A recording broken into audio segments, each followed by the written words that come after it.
Hey, I'm Steve. And I'm Sandy, and we're two tenderfoot tourists. Hope that wasn't too loud for people. I'm scared.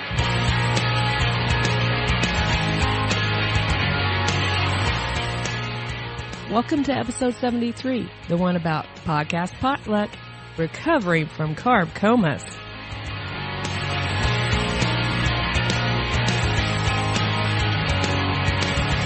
You know, we really had a great 2018. As a matter of fact, we're going to start the year off right. Did I do something wrong? No, I'm listening to your voice. Okay. I was just listening. We're going to start this year off right with a special shout out to Daisy May. During the month of December, we shared the top 3 downloaded episodes.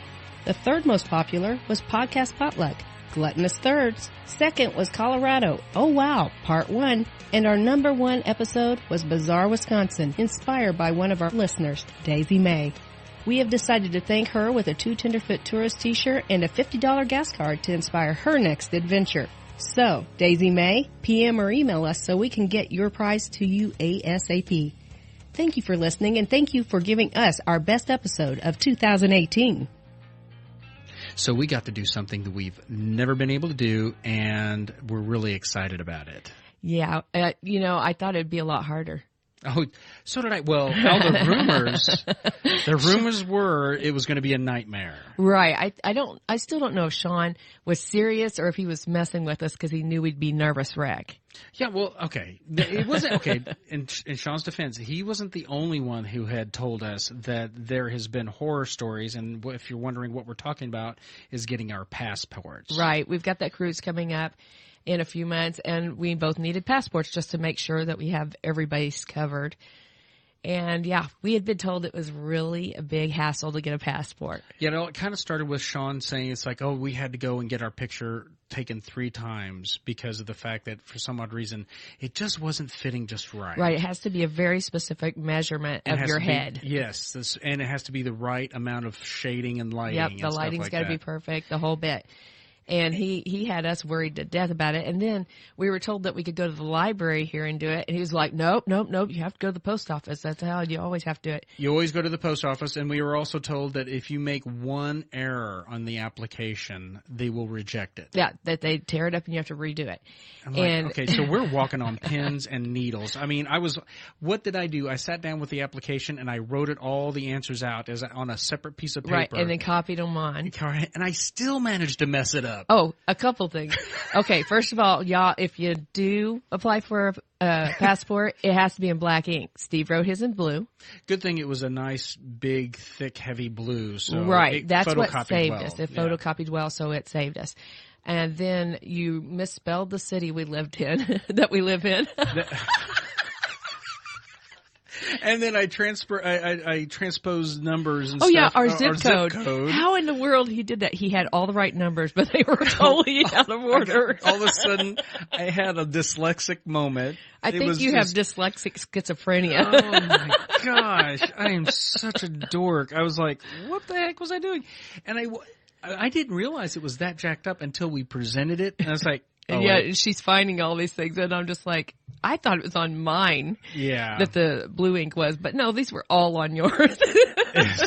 I'm such a dork. But anyway, it all worked out really, really well. Did it not? It did. Surprisingly well. And we, what did we get today in the mail?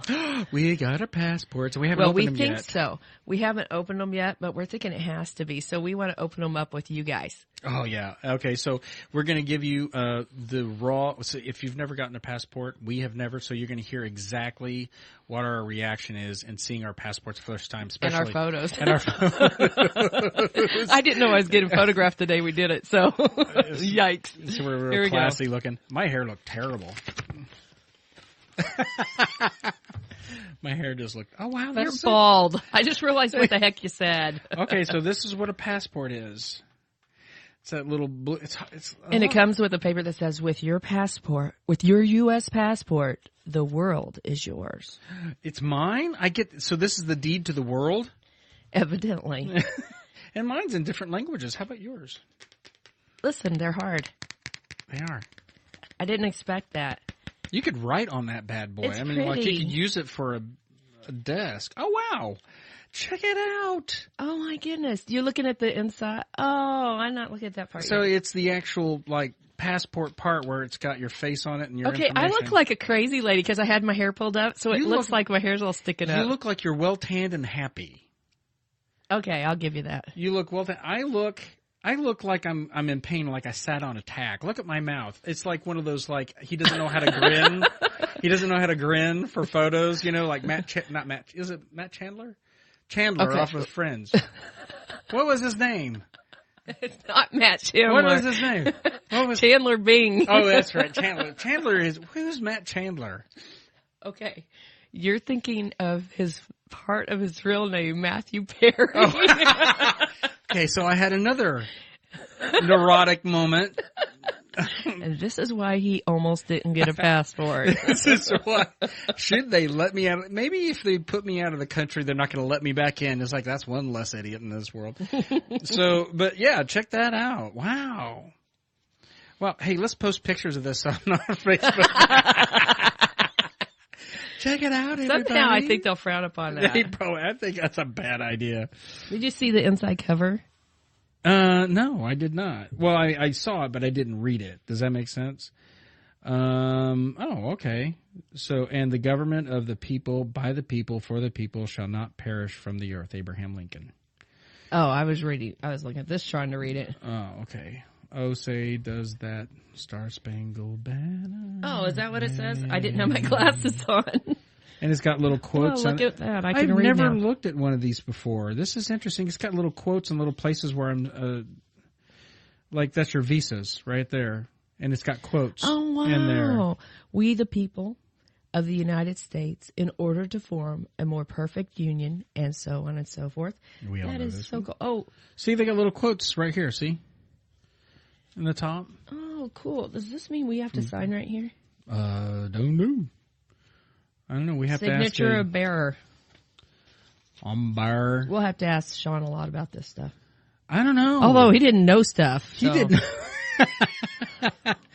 Oh, I see. We fill in like emergency contact information. Okay. So, okay, guys. Well, hey, we got our passport and we're very excited about it. You know what this means, though? You know how we've been like specifically focusing on just the U.S., which, by the way, we wouldn't be able to live enough lifetime to see all the U.S. correctly. Yeah. But this, for our podcast, actually opens it up to going to different countries. And you and I would like to go visit Canada sometime. Oh, Canada. I know they love it when we do that, probably. No, I'm dying to go there because, you know, I want to see the Canada side of Niagara Falls. Good golly, I can't think today. Molly. I want to see Niagara Falls, period, but I've heard the Canada side is just absolutely incredible. Mm-hmm. So I want to go there. I want to see their wilderness. I want to see so many things there. What was that national park over there that you were showing? Jasper. The Jasper National Park in Canada. I just keep looking at more and more pictures of it on Instagram. It's incredible. But and around Alberta. Yes. The right mountains. They have wonderful mountains up there, don't they? So make a long story short, we have our passports. We're very excited. Do they stamp these pages? That's what I'm thinking. That's what those are for. We're going to have to ask a lot of questions because we're newbies. We are tenderfoots. We are so tenderfoot. So this is the reason why they were asking us to like the standard or the large. Mm-hmm. Remember where they say if you're going to do a lot of traveling, you're going to want the large one. But we wanted the standard booklet, not the card. The booklet is actually cheaper than the card. Well, and the booklet's important. Mm-hmm. What is the difference between the card and the booklet if you have a medical emergency and you can't be on the ship, you have to fly back? What is the difference? Yep, there was a difference. I was under the impression. No, I don't remember. I think I remember what you're talking about, but I just can't remember. I was thinking they said you had to have the booklet. Do you? Oh, to fly is that back. right? Okay, I believe you. Oh, maybe I'm wrong. If you don't remember, I may be wrong. We better make sure that's right. Yeah. But anyway, we got our passports. We're so excited. Wow, man, that's not exactly what I expected it to be. I don't know why I thought it was just going to flip open and it was just, oh no, I expected this size, but I figured it flips open. It shows our identification. We put in emergency contact information and that's it. And that's it. I didn't expect all these pages. I expected the pages. I did expect the pages. I just didn't. I didn't. Also, the extra stuff in there, like this American. I thought it was going to be something you flip open. That you could flip open, kind of like you see in the movies with the cops showing their badge. Oh, that's true. That's true. So I didn't expect the nice, pretty pictures in there of the American monuments, and it's just the pages are numbered as well. I didn't see that before. It says right here you have 27 pages in here for them to stamp in. What, is there something else we're missing out of there? Well, we haven't received back our documents. No, they said it comes back after like 10 days after this. Yes, and that's what I was reading right now. Okay, so we put in our application. They said, how long did she say? How long is it? Like, was it 5 to 6 weeks or something like that? Yeah, and it's been that. It's almost to the day. Almost to the day. It's pretty incredible. So, it didn't take any time at all. Originally when we were talking about getting our passports, we were told it was going to take 6 months or more. And so, I mean, nowadays it's so quick. Now, what did we pay? We paid $130 for the actual passport, but then it was an extra X amount for just actually having the submission of the application, right? I was thinking that it was $110 a piece, wasn't it? Was it 110? Oh, and then we paid 30 something. Yes. A piece. Yes. Because our other one we had to write 3 checks. Right. Oh right? Yeah, we did. Yes, we had to write 3 checks. 2 checks, because we wrote the one check for me and you. Right. And then the one to the place. Right. And they for the processing. Right. I'm trying to think. I think the other check totaled 70 something between the two, so it was 30 something for the processing aspect of it. Right. This is really actually kind of interesting.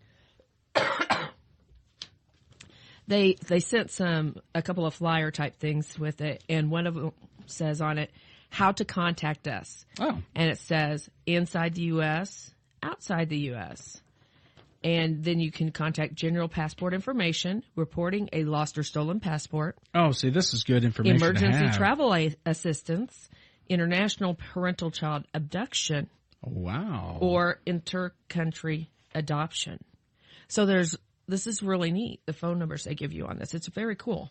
Okay, so this is everything that Sandy's reading to you is these pamphlets that have been given to you with your passport. So depending on the need that you have for these passports, they actually have a lot of it covered already. And it's very concise too. It's just, Well, it also talks about the fact that they have an online resource. It says, in addition to our website at travel.state.gov, we provide travel updates and information via Facebook and Twitter.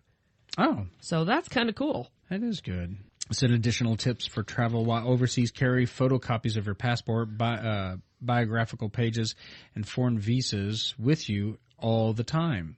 So anyway, there you go. We got our passports, guys, and that just opens up a new world for your podcast enjoyment. Very, very, very, very, very So, all right, so we received, you heard our reactions.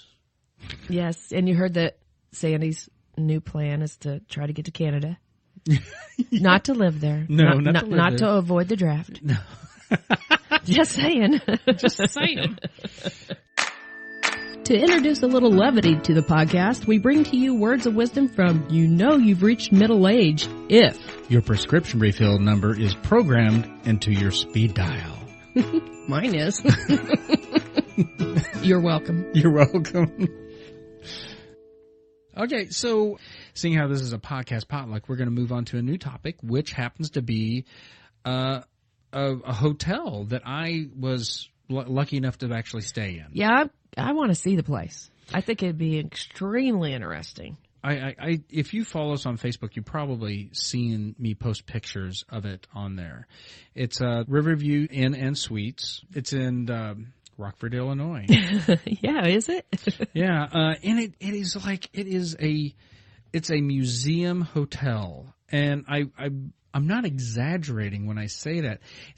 It's in the process of renovating, but the 2 floors that I stayed in were like amazing. They have all kinds of like antique fireplaces. They have fountains. I mean, if you go online, you can see exactly what I'm talking about, and there's so much more. Now, the way this happened, Sandy, I found this place, and I did something I don't normally do, sight unseen. I just went to a place. I got a room, and I went there.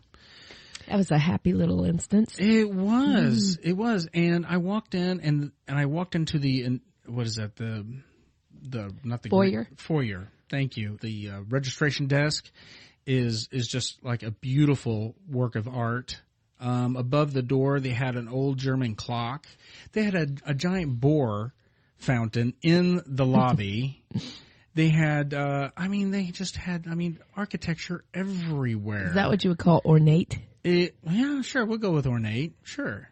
I don't know. Can you say ornate? I don't know. Now I'm wondering. Look up the word ornate and see if that doesn't apply. Okay, so. Okay, ornate.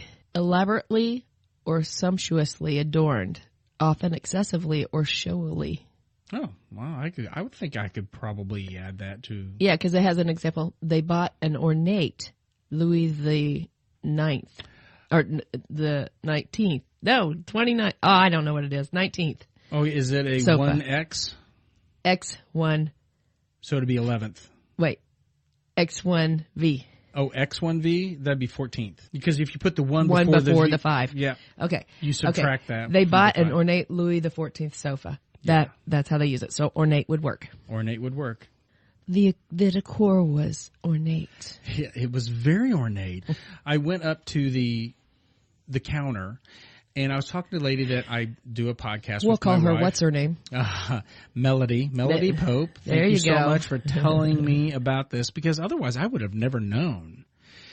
She treated me really well. She goes, we can give you a tour of a room. Have you heard about the Sultan Suite?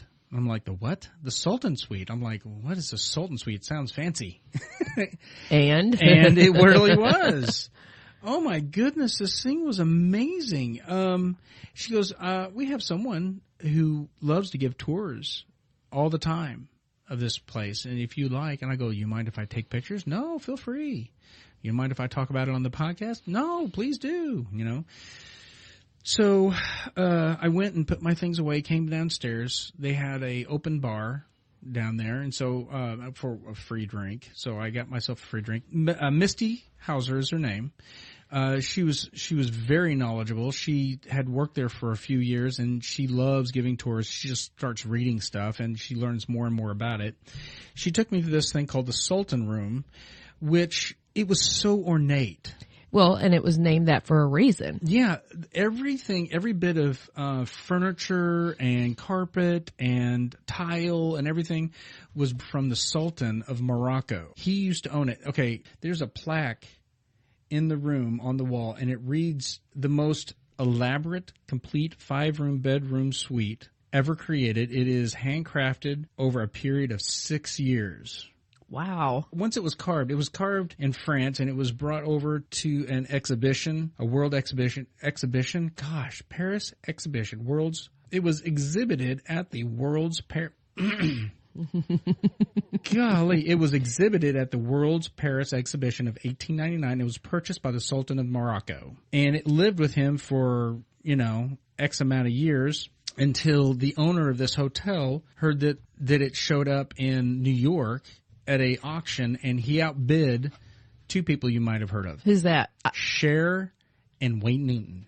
That somehow makes sense. It does, doesn't it? So this thing is just, it's incredible. I want to post pictures of it, but I just don't know if it'll do justice. These pictures are amazing. And you know what? The pictures are kind of dark. The place was amazing. The pictures aren't so much. Right, and I didn't want to overwhelm the Facebook page with all these just pictures without any kind of explanation. We highly recommend that you go back into our Facebook page and look for the things that we're getting ready to talk about on this episode, because the place just had just all different kinds of cultures. And for instance, they had stuff from Italy, they had stuff from France, they had stuff from Germany, they had stuff from Morocco apparently. Tapestries and cabinets and chairs and beds and tables, and it just went on and on and on. It was amazing. And this place, they don't advertise this room, the Sultan Suite. They don't advertise it because they're afraid that it'd be an onslaught. It'd get a little crazy. It sounds like a museum lover's dream. It really is. And I go, if I knew that this place was here, I probably would have spent the money and just stayed there. Because Hey, you can still do that. I can still do that. With your wife. I can. So I'd like to introduce you to Misty and Melody, actually. You'd like them. They're very nice people. But, I mean, I could take you up there, and you walk into the room, and immediately you have like, it was a kitchenette of some sort over on the left-hand side, I believe is what it was. And then you had like tapestries on the walls, and you had this like really beautiful ornate armoire. And then you had a beautiful couch, and everything looks so original. And you turn the corner on your left, and then you had this like giant bathroom with a bidet, and it had all this like really beautiful red marble all over the place, and that was all built in the late 1800s too by the same guy. All of this was built by this guy, and it was just incredible. Then you go from the bathroom into the bedroom, and you saw that headboard, right? It was beautiful as well on that on the bed. And then you go into another room where there's this like nice table where you can sit about 8 people, and it leads over into the kitchen, so you can get catered food in. That sounds gorgeous. It is really nice. And really luxurious. It really is. I'll try to post some pictures, some of the best pictures I have. Some of them didn't turn out that well. I had posted pictures, like for instance, they showed me another room where it was called the Gold Room, and they had furniture, gold inlaid furniture made of marble, that was brought. It was furniture from Louis the 15th. I'm waiting for a reaction. What are you doing? I'm listening to you. I know, but what are you doing? I was looking at pictures and stuff like that. Of what? Well, of that hotel. Oh, were you? Yeah. What I'm are a you mess. seeing? I've been seeing the stuff that you've shown me and other angles and blah, blah, blah. And blah, blah, blah. They had a room called the Gold Room. It ran right off of the main dining area. Well, the breakfast room. And they had, it's called the Gold Room, and they had like furniture from Louis the 15th in there. They had a smoke room adjacent to that. Then you had this like secret passageway that goes into the Vanderbilt ballroom. Did you get to walk through those secret passageways? Yes, I did. It was See, awesome. That's so cool. And they had a giant thing from Chicago in there. It's a giant bar that supposedly it was a bar that Al Capone frequented. Was there a speakeasy? I don't know. That's a good question. No speakeasy there. I wonder are you wondering if the bar came from a speakeasy? I was wondering if they had ever had one there. Oh, I know. It's not old enough. It's not for that. Actually, I asked her. I go, this place has got to be old. She goes, actually, it was only built in the 1990s. Oh yeah, not even close. And she goes, they just put a lot of the stuff in here from other. They built a museum. That's they really pretty have. incredible. Highly recommend this place. Now they have this bar that they're currently, now it's not completely done. They're in the process of renovating it, and they're doing a really good job, but they've had to stop renovating for now, trying to get caught up because they have done so much and so good. Highly recommend you going and checking this place out. Highly. I highly recommend that you guys go online and check this place out. I mean, it is really incredible. And they have this bar / grill that used to be on the far end. I don't think it's not open right now. They have this fountain from France in there, and it's not hooked up yet. They're still in the process of renovating still, and called Cliff Breakers. So, and they got a huge kitchen. I even saw the kitchen while I was there, and it's just, I don't know what else to say. I'm in absolute awe of how beautiful some of the architecture and the items that they have in there. I'd love to see any of the historic stuff, but I'm really intrigued by the things that are from like France and the stuff that is in the Sultan's room. Mm-hmm. That intrigues me. Oh yeah. I really want to take you up there just for a weekend. I want you to take me there. The lobby. See, there's that clock I told you about right there. There it is. That's the clock. Oh, that's cool. It just kind of hangs off the wall there. Yeah, I and love sticks that. out. And looks like something you'd see in a train station, an old it British really does. train station or yeah. something. but it's German. So anyway, okay, so the Riverview Inn and Suites, you can go to their website, and the way it reads is, this is the way it reads on their website. Enjoy professional service, chic accommodations, and convenient location at our pet-friendly hotel nestled along the banks of Rock River, featuring modern conveniences accented by American and European antiques. And that's no joke, right? Riverview Inn Suites is proudly located in the heart of Rockford. And there's so much more that I did not mention. For instance, they had these lampshades, these, what do you call those that hanging from the ceiling? Chandeliers. Yes. I saw a picture of one of the chandeliers. It was very elaborate. There's like a couple of them. And before they could repair them and had a person come in, they had to insure them for over $400,000 a piece. Not for them all. Oh my gosh. I know, right? Holy smoke. So, I'm just going to give them the address so that, for instance, the address is the riverviewrockford.com. Go check that out. You can book there. Ask for the Sultan Room. You have to ask for the Sultan Room, by the way. If you want the Sultan Room, that's what you need to ask for. And they are located at 700 West Riverside Boulevard, Rockford, Illinois, 61103. Give them a call or find them on the and check it out. It's just... It looks incredible, and I tell you what, just from talking to you, I know I want to go there. It's just, And see, it's cool because you'll be able to tell me stuff when we go there. I know. I want to go there. So that makes it neat, too. It's like, sleeping in a museum. Can you get any better than that?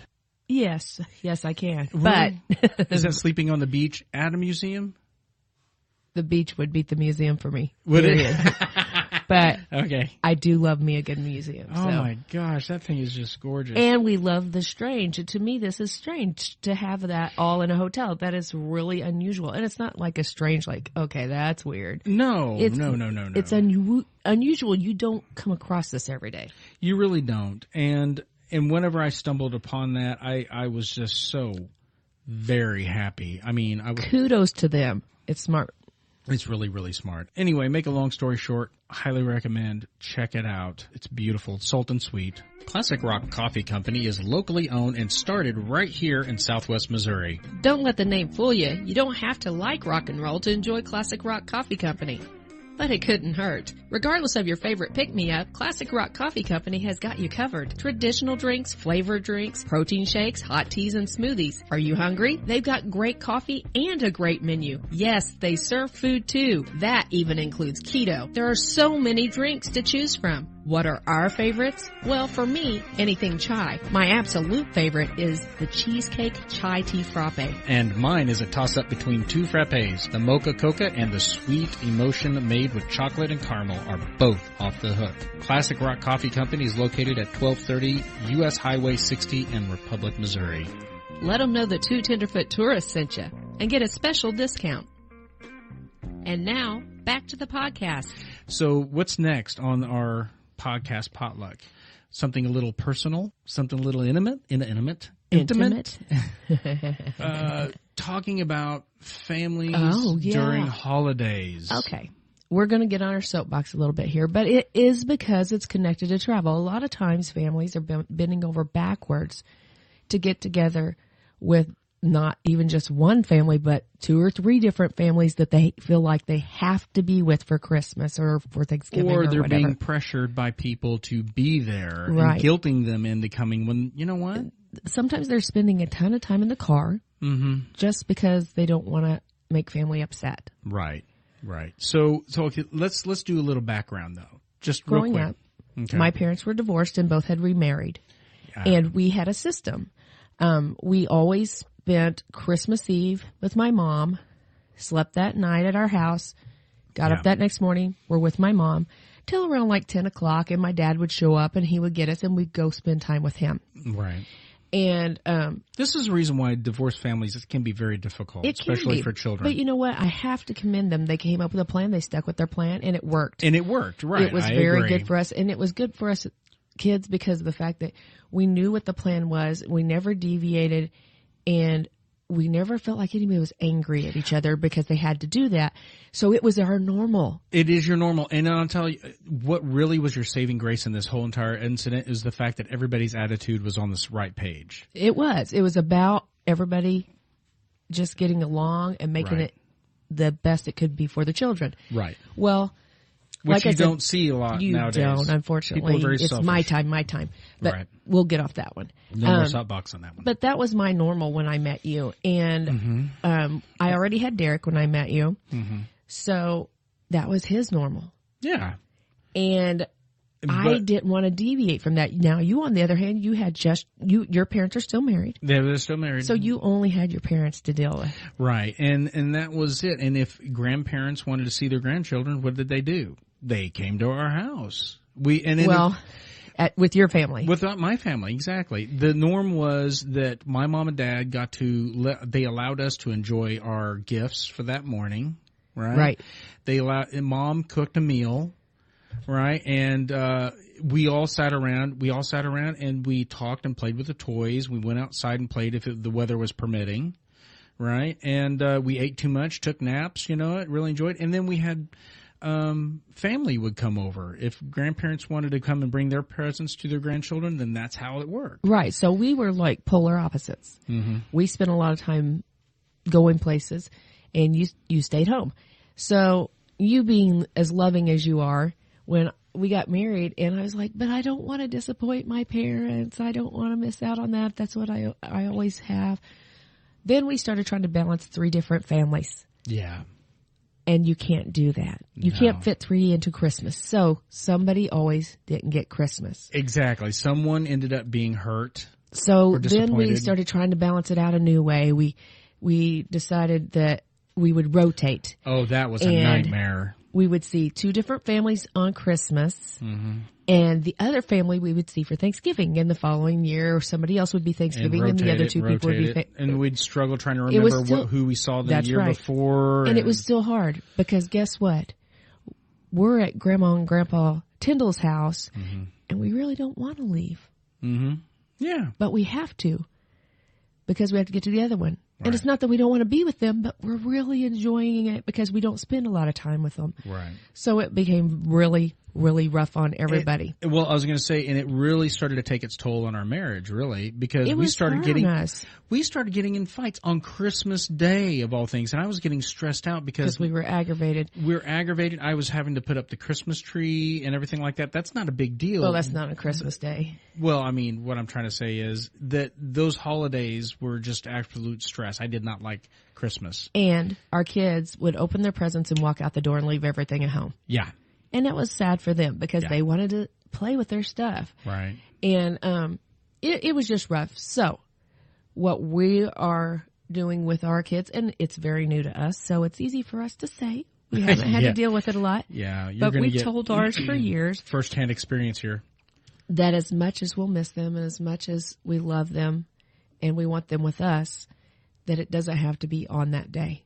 No. And that we encourage them, as a matter of fact, to be good to their spouse if that's something their spouse needs, is to be with their family that day. The thing is that the reason why we feel like it's important for us to bring those things up, this particular topic up, is because it has plagued our marriage for a long time, because you and I were struggling and fighting over dumb things, and then we'd end up hurting. Like, I'd feel guilt for not going to my mom's. Right. And I don't want if our family listens to this, I don't want anybody to misunderstand.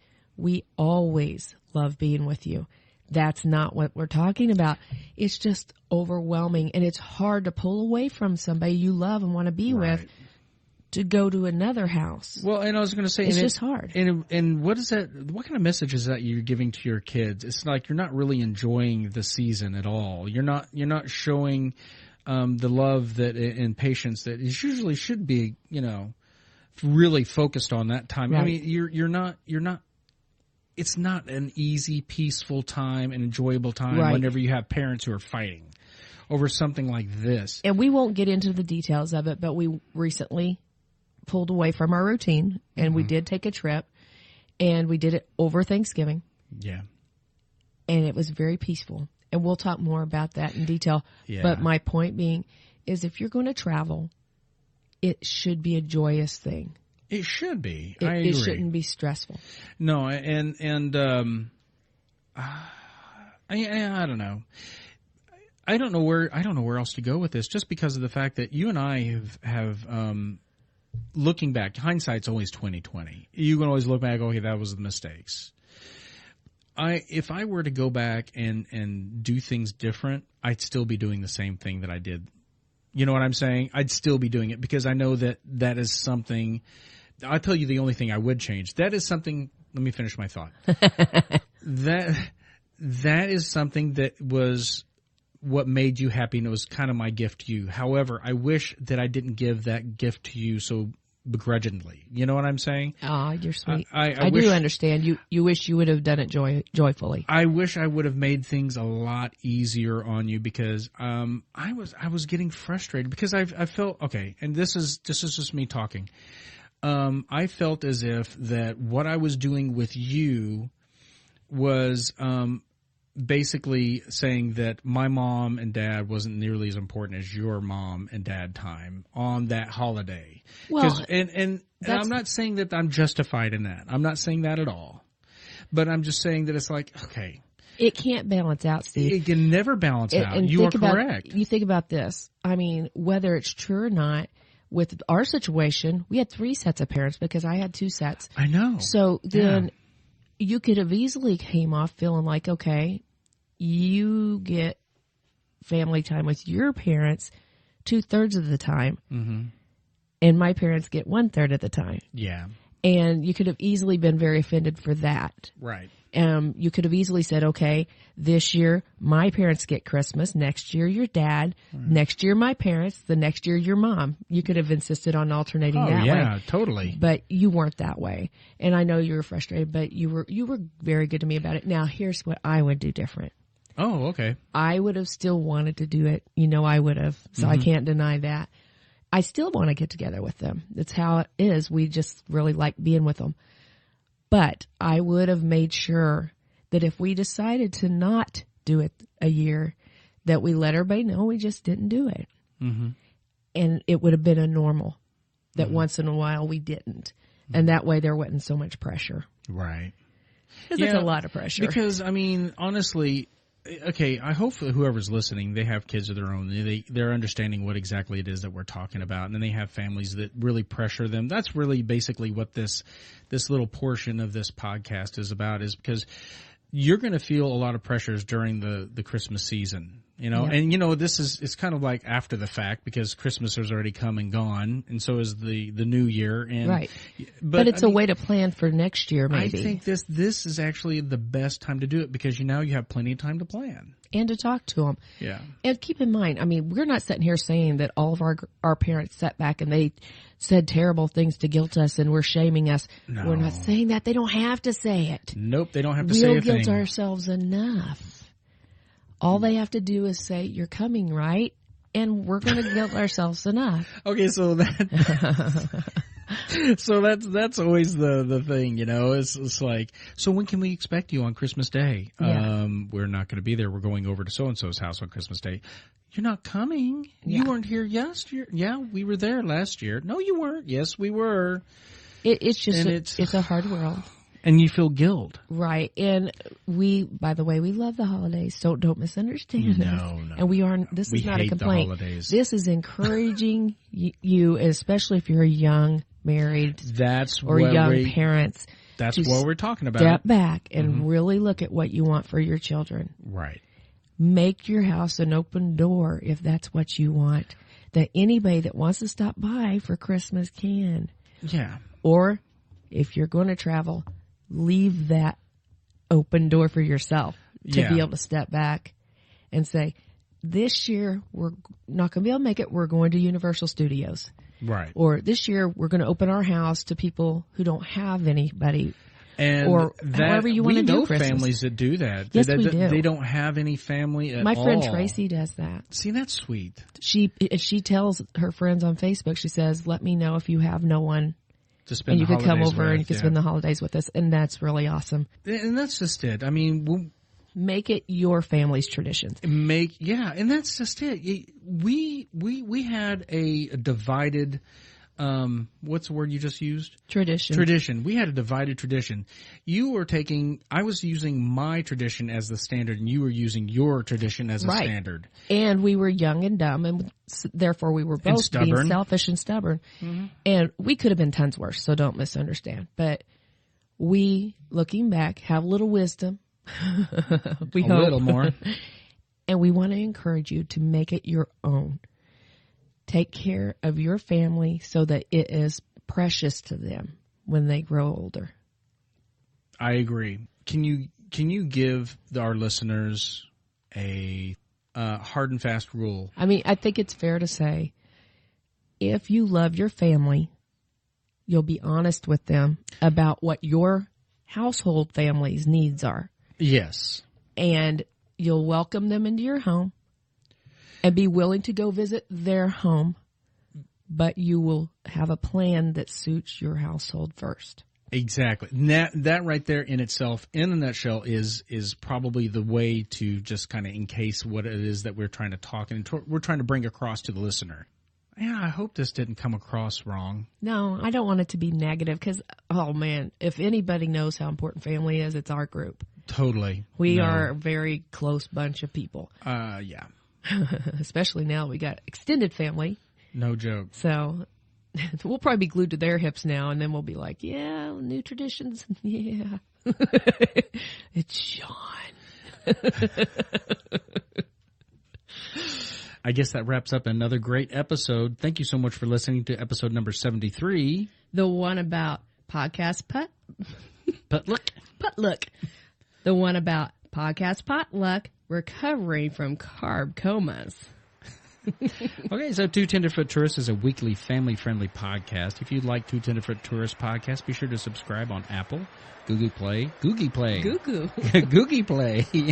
Stitcher, and Spotify.